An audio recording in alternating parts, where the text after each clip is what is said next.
So you want to build a house. Welcome to the podcast. So you want to build a house. Sponsored by Aurora Homes. I'm Scott Daly. I'm here with my co-host, Keith Strom. Hey. Today we are on episode 27. 27. It's a good year. That's a good year. It's coming up, or in the past, depending on your perspective, on 27. The 27th day of the month. Do you remember being 27? No, because I had I had a 1-year-old, so I don't. 27's a blur. That year's gone. It's gone to me. The Keith lost years. Yeah. One day there'll be an album. Yeah. Produced after his demise. There's a lot of pictures of a baby. Okay. The baby wasn't my 27. No. No. Not on your current phone, though. No. Yeah. No. Right. I might have seen some of those pictures. But hey, we're not here to talk about Keith's children, lovely though they may be. We're here to talk about houses. Today we're going to talk about floor plan design part 2. And you're saying, part 2? Yeah. Well, we have a part 1 from like 3 years ago. And we sort of started talking about the design. And this is sort of the evolution of where we have come as a company and in our design process and what sets us apart. So here we go. Modern floor plan design, part 2. Hi, this is Scott Daly at Aurora Homes. Do you know the one greatest regret that people that build a new home have when they move in? Believe it or not, it's that they didn't get all of the features that they wanted. And so one of the big problems that you have with some of the large production builders is the speed at which they're going to move you through the process of making selections on a new home. At Aurora Homes, we're going to draw your plans from scratch. We're going to get to know you in the process, and we're going to walk you through so that you get the home that best suits your life. At Aurora Homes, our semi-custom production system will allow you to get the better home. We're here. We're available. We'd love to talk to you about your new project. You can reach out to us at yourfuturewillthankyou.com or give us a call at 302-381-8881. Now back to the podcast. You know, when you go and you talk to Aurora Homes, and, you know, one of the things is we recognize that a lot of people are looking at all these different builders, right? If you're coming to thinking about building in Delaware, especially southern Delaware, I mean, there are choices. There's a lot of options. There are people building houses all over the place. And there's smaller builders like us. There's big builders. There's giant national publicly traded companies. I mean, they're every size of builder. You know, it's contractors with a pickup truck that are like, yeah, I'll build you a house. And they might, you know. And so there's a lot of different ways you can go with that. But when we talk about what sets us apart as Aurora, we really believe that the idea that Aurora is different in terms of its design. And that if you look at the floor plans that Aurora has that are pre-designed houses, they are different, markedly different than what a lot of the other builders are putting out, which I think are patently similar. Yeah, and they're older designs a lot of times.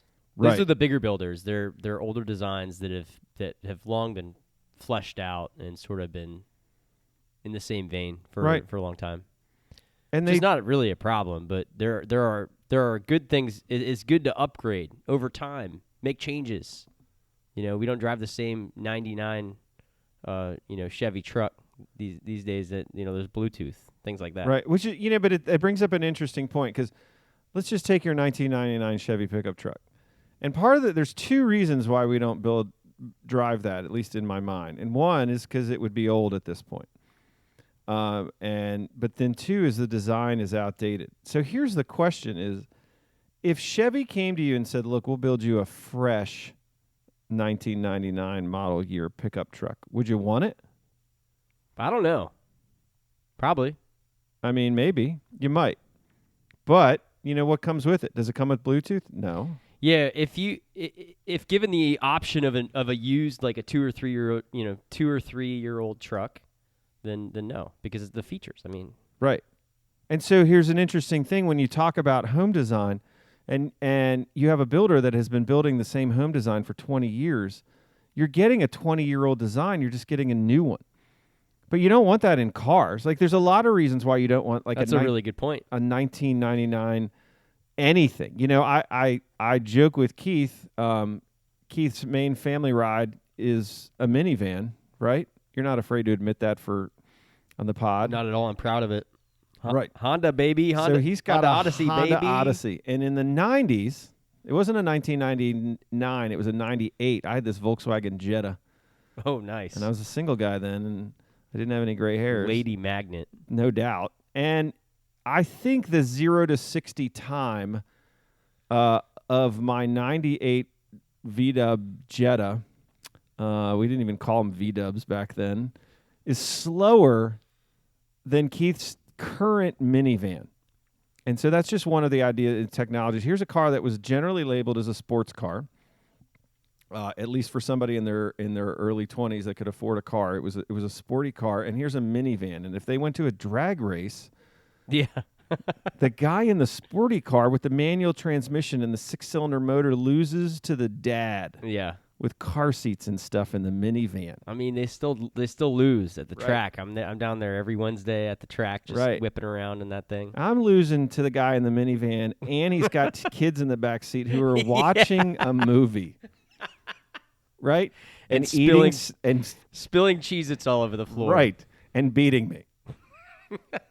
And so I think that's a great illustration of I think what a lot of builders are marketing these days are essentially outdated plans that are new. You know, so the upside of, okay, don't go buy that 20-year-old used house is this one has cabinets that are different and flooring that's different and a more efficient HVAC system and better windows and maybe better insulation. But at its core, where the walls are, where the bathrooms and the bedrooms are, it's a 99.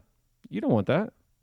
You don't. No, not at all. Want a new one. Update. Right. Time to We're update. obsessed with new in this country. Mm-hmm. So we want new. And that's really interesting that you can continue to build the same plan for decade after decade. And we understand why big builders do that because they know their costs, because it's not a lot of risk, because people are still buying it. But does that mean that's the best house for you? I don't know. I mean, only the individual can answer that. Yeah, the market has to force these bigger builders to change. And right now, because they know their costs, because they can volume, they're not going to make those changes. So that's why a small builder like us is kind of nice. You can make changes like that, right? Adding bathrooms, things right. like that. So. And we have designs that are not 20 years old. We don't have anything that's 20 years old. That's right. So we're going to talk about two concepts very quickly of modern home design that we think everyone ought to be thinking about, whether they're talking to Aurora Homes or you're just listening to this to get a better understanding. And the idea would be is, hey, if you're going to spend the money to build a new home, don't build a new home that's based on an old design. Don't build a brand new 1999 Chevy pickup because you don't want it. You just don't want it. And so we've got two big concepts. What's the first one? What are we talking about here? Concept number one. So the first thing is dead-end great rooms. A lot of times when you're looking at floor plans, you get the square footage number, and that number looks really nice. You're like, oh, this is a 2,000 square foot house. And then you soon thereafter find that you have to walk through the great room to get everywhere. Like it's in the middle of the house, and it's literally a hallway to everywhere. Right. And it kind of sucks because your furniture can only go in one spot. Whereas with what we think, a dead-end great room, it is a designated location that is not, it doesn't serve the purpose to be walked through, Right. It's just nice. Right. And so if we back up a half step, you realize that what happened in the last generation of floor plans is floor plans went to these open concept plans. And one of the things builders did is they just sort of tried to eliminate hallways. You take out walls, you take out hallways. The problem is that people still have to walk. Yeah. They still got to get places. Right. Mm-hmm. And so if you take this open floor plan and you put, say, a great room in it, whereas an older plan, like the previous generation, didn't have a great room. It had like a living room, a formal living, formal dining, and maybe a family room. Well, we've taken that formal living room, which exists nowhere anymore except in like very large plans, and we've taken that family room and we've sort of mashed them together. Now you have a great room. And now that's all wide open, and that's open to maybe the kitchen and maybe even the dining. And all these walls are gone and all these hallways are gone. But the hallways aren't gone. That's the funny part. Because you have to walk from space to space. Right, because now that you don't have a hallway to walk through, but that doesn't mean you don't still have to walk. So it begs the question, what is the ideal in terms of traveling from space to space? Right. And so what happens is your hallway just got hidden. And that's what we talk about is your hallway got hidden and it got incorporated into your great room. And so you look at a floor plan online and you're like, oh my gosh, honey, it's 20 by 22. Yeah. And you think, I have no idea what that really means. But we talk about houses. We know that 20 by 22 is a pretty sizable space. The problem is that 3.5 feet of that 22, or say that 20, is a hallway. It's just hidden in your room.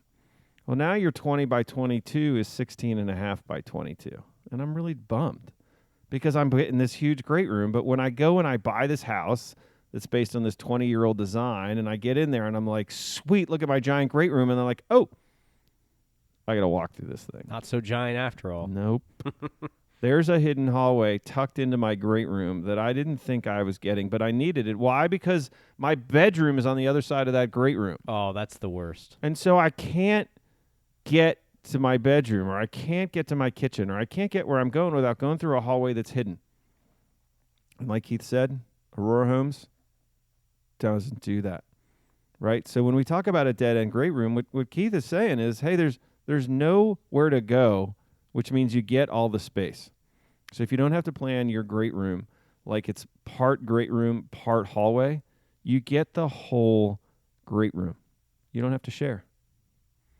I don't like to share. I mean, nobody likes to share. You think about it. You know, it's like, you remember? I remember as a kid, I'd get a pack of Starburst. You know, at the candy section. I guess it was in middle school. They'd finally sell you candy at school. Yeah, and it's like, I don't know. There's 10 candies, 8 in a Starburst. How many there are? Like something like that. 12 maybe. Right. I didn't want it. I wanted all of them. Yeah. Yeah, we're individuals. We're Americans. Your friend looks at you, can I have a Starburst? And, you know, like, I probably said yes, but in my heart, I was like, hell no. Yeah, pay the tax. Buy your own. I need a quarter. Right. For every Starburst, there's a quarter. You can't even have the yellow ones. And nobody likes the yellow ones. I do. No, you don't. Yeah, I do. You're kidding. I do. I like the yellow and the orange. I mean, orange is tolerable, but no one likes yellow. Red's the best, though. Red is the best. Yeah. Now you can just buy reds in Starburst. That's such a hack. It's genius, okay? Amazon.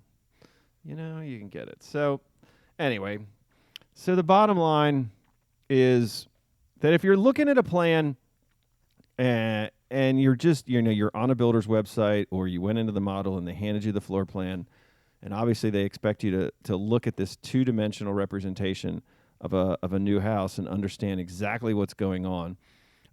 But one of the things you can go on is that you can do is you can say, man, I don't know if 20 by 22 represents a good space, but I can look at the plan and go, do I have to walk through that room to get to another room? And regardless of what you understand about that plan, is once you realize you have to do that, you realize that part of that room is a hidden hallway and you're not getting everything they're selling you. Yeah, you got to look at that. When you're looking at floor plans, looking at new floor plans on builders' websites, you got to focus on the flow of the house.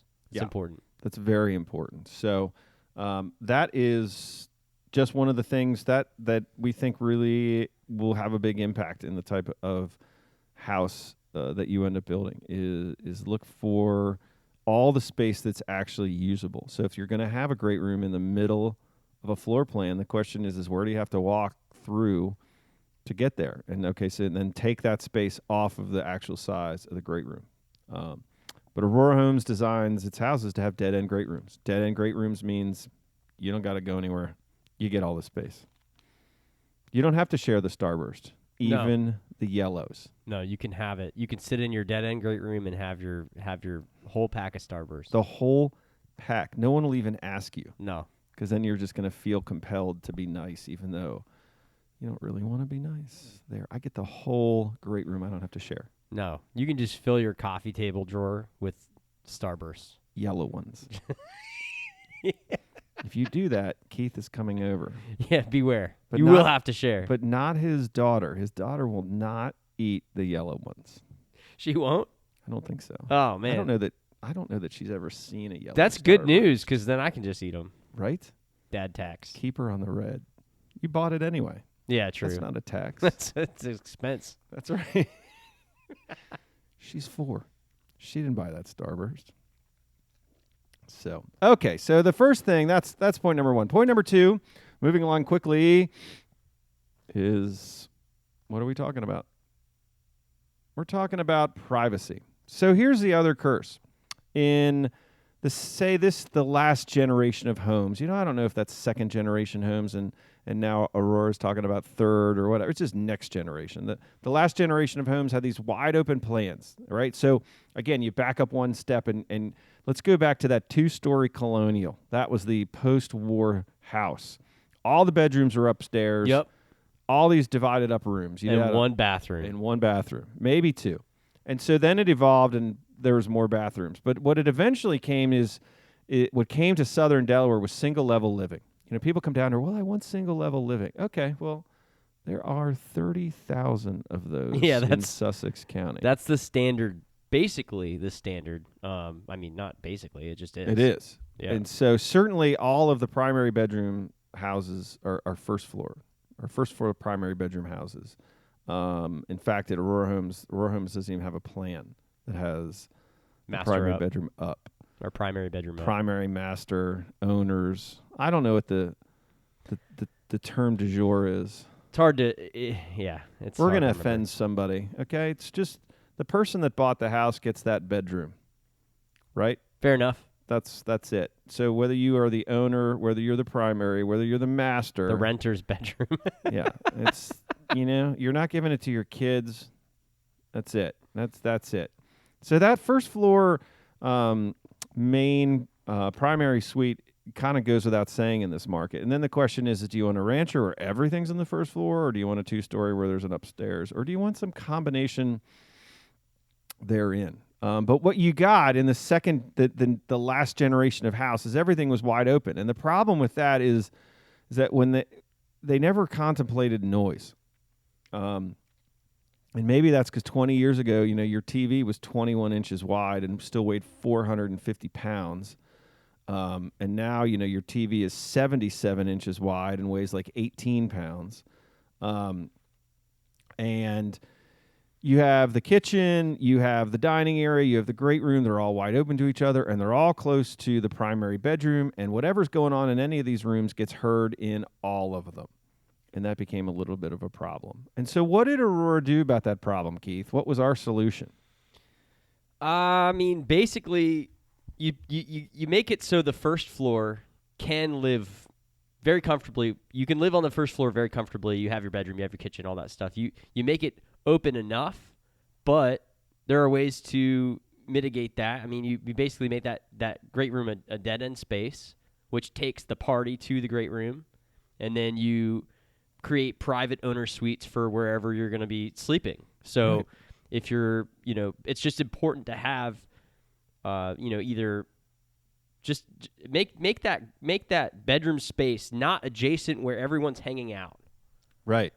And so for those of you that are playing along at home and you're staring at another floor plan on some builder's website and you can't even keep the builder straight, because literally people walk into the Aurora Homes model and think they're at another builder because they've just shopped so many. And that's okay. We're glad you're there. You want to look at the plan and go, is the great room, is there a door? How do I get into the primary bedroom? And is there a door right off my kitchen? And literally, or is there a door right off my great room? And is that how I have to get in my family into my primary bedroom? And a lot of times you will find that literally these two rooms are right next to each other, the great room and the owner's, or the primary or the master, whatever you're calling it. And especially if you have the door. And so when you have that door and you realize that door is open, what you're going to find is that whatever is happening in the bedroom is visible in the great room and vice versa, right? And sometimes, let's just be honest, the way people really live is maybe you have guests over and maybe your bedroom is just not ready for guest inspection. Yeah, absolutely. You don't want to look in.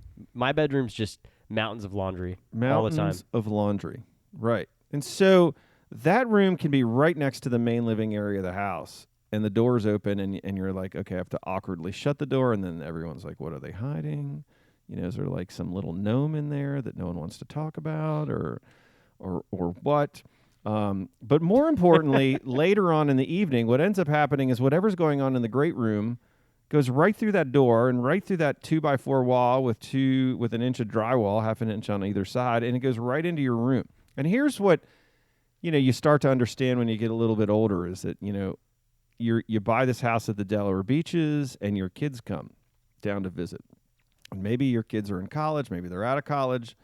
All my kids are out of college, and I know for a fact that the time that I want to go to bed and the time that my adult children want to go to bed, those are different times, right? Last night I went to bed, and as I'm going to bed, my wife is on the phone with my daughter, and I'm in bed, or I'm getting in bed. I'm done for the evening. If my daughter had called me at that time, A, she knows better, and B, if she had, she probably would have gotten a text and saying, what's wrong? And if the answer to that question was nothing, then my daughter was not going to get any of my attention until the next day, because I was done for the day.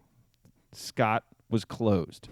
off the clock. That's right. I was pushing the airplane button and just deconnecting. Airplane mode. Yeah, I was going into airplane mode. That's called 9:30 Ready for PM. takeoff. Right. It's so the interesting thing is that you don't think about these plans as you realize if everyone's not going into airplane mode, if they're not going radio silent, then whatever they're doing in the great room, you get to enjoy in the bedroom. And maybe you don't want to do that, right? So when you see that door, and again, this is a way you make a bigger house seem to have more space. First, you hid the hallway in the great room, but then worse than that, you hid the hallway into the owner's suite in the great room. And there you are. There's no privacy there, and there's no ability to kind of live, right? And so Aurora's done a couple of things to mitigate that. One, they're going to give you a private room, and you're going to have to walk down a hallway, one of those evil things, in just about all of Aurora's plans before you can get to the primary bedroom. And when you get there, you're not going to notice this, but you're going to have walls that are insulated, and you're going to have something called a solid core door, which is just a really heavy interior door that blocks sound. Why? Because we thought about it, and we said, chances are if somebody's sleeping, they don't want to hear what's going on in the rest of the house. Doesn't even matter what's going on in the rest of the house. And you're saying, well, we have young kids. What if we want to hear something? Well, here's something that didn't have when I was a kid. They have these baby monitors. Yeah, you don't need to hear. You don't. Just turn it off. Baby monitors are the most annoying thing ever, because that means every time your infant breathes deeply, the thing's going to beep at you. And so basically baby monitors, perform a function that has happened for thousands of years in the culture, which is supposedly watching the children. What they really do is they just wake the parents up every 4 seconds and stress them out. Because before there were baby monitors, there was just the audio baby monitors. Yeah, just that. And before that, there was 10,000 years of human history where the adults put the kid in, shut the door, and just assumed that the child would manage to survive the night. And that happened. I'm pretty sure that's how I'm here. I'm living proof. Not everybody died. Not everyone. Maybe some died. The human race is fascinatingly efficient at staying alive in a crib in America. It's a thing. So 2 things, just to summarize here, because we have certainly bantered long enough, that, if you understand nothing about what we're talking about, understand this. Learn, if you're looking at building a new home in Delaware, how to find hidden hallways in rooms, and how to say, well, wait a minute, if I'm going to go from one room to another, how am I going to get there? And if the only way is through a room, that's a hidden hallway. And factor that into the design. The second thing is this house giving me any privacy? And, maybe that didn't matter 15 years ago. The truth is a lot of the designs that we see in Delaware now probably originated in Florida. Delaware's southern Delaware, as it is prominently retirees, just like Florida. And so a lot of people probably took those single-level Florida ranch plans and brought them up here. But nowadays, you're looking at a lot more multi-generational living.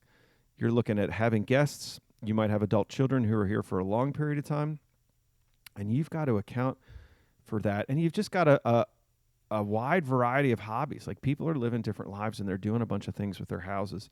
And that wide open floor plan doesn't necessarily have the flexibility for the modern life that it might have had 20 or 30 years ago. But you need to design your new home how it's going to work for the next 20 or 30 years, not how it worked for the last one, right? Yep. Don't update. Don't buy the 99 Chevy pickup. No. Even if you can, because it's on just about every builder's website. Yeah, take the new features.